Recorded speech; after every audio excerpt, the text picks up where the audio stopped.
আসসালামু আলাইকুম viewers, Microsoft এক্সেলের চমৎকার একটি ভিডিওতে আপনাদের স্বাগতম। আজকের এই ছোট্ট ভিডিওর মাধ্যমে আমি আপনাদের দেখাবো যে কিভাবে মাইক্রোসফট এক্সেলে বিভিন্ন ডকুমেন্ট অথবা ডাটা শিটের উপরে আপনারা কিভাবে ওয়াটারমার্ক বসাতে পারেন। মাইক্রোসফট ওয়ার্ডে আমরা সাধারণত ইনসার্টে গেলে আমরা এখানে একটি ওয়াটারমার্কের মেনু দেখতে পারতাম বা ট্যাব দেখতে পেতাম। মাইক্রোসফট এক্সেলে সচরাচর এটি দেখা যায় না, তো আমরা সাধারণ একটি ট্রিক্স অবলম্বন করলে মাইক্রোসফট এক্সেলও সঠিকভাবে ওয়াটারমার্ক বসাতে পারি। সেটি বসাতে হলে প্রথমে আমরা যেটি করব, এখান থেকে একটি শিপস নিয়ে নিব।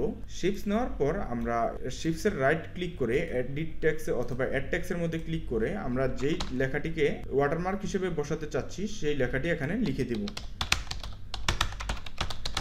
লেখা হয়ে গেলে আপনারা আপনাদের পছন্দ অনুসারে আপনি একটি ফ্রন্ট সাইজ চুজ করে দিবেন যে কতটুকু বড় অবস্থায় আপনি আপনার ওয়াটারমার্কটি দেখতে চান। তারপর আমরা যেটি করব, লেখার কালারটি এখন বর্তমানে হোয়াইট অবস্থায় রয়েছে, আমরা লেখার কালারটি এখান থেকে ব্ল্যাক করে দিব। তারপর এখান থেকে যেই শিপস ফিল কালার রয়েছে সেটি নো ফিল করে দিব এবং শিপস আউটলাইন কালারটিও নো ফিল করে দিব। সেটি করা হয়ে গেলে আমরা কিবোর্ড থেকে লেখাটিকে সিলেক্ট করে কন্ট্রোল বি দিলে বোল্ড হয়ে যাবে এবং আপনারা চাইলে এই বোল্ড অপশনটি স্কিপ করতে পারেন।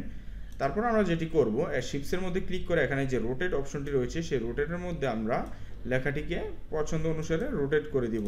তারপর আমরা যেটি করতে পারি, আমরা ফরম্যাটে চলে যাব। ফরম্যাটে চলে যাওয়ার পর আমরা ফ্রন্ট ফিলের যে অপশনটি রয়েছে বা টেক্সট ফিলের অপশনটির মধ্যে ক্লিক করে আমরা গ্রেডিয়েন্টে চলে যাব এবং একটু ডান দিকে নিচের দিকে খেয়াল করলে দেখতে পারবো মোর গ্রেডিয়েন্টস নামে একটি অপশন রয়েছে, সেটার উপর একটি ক্লিক করে আমরা এখান থেকে ট্রান্সপারেন্সি বাড়িয়ে নিব।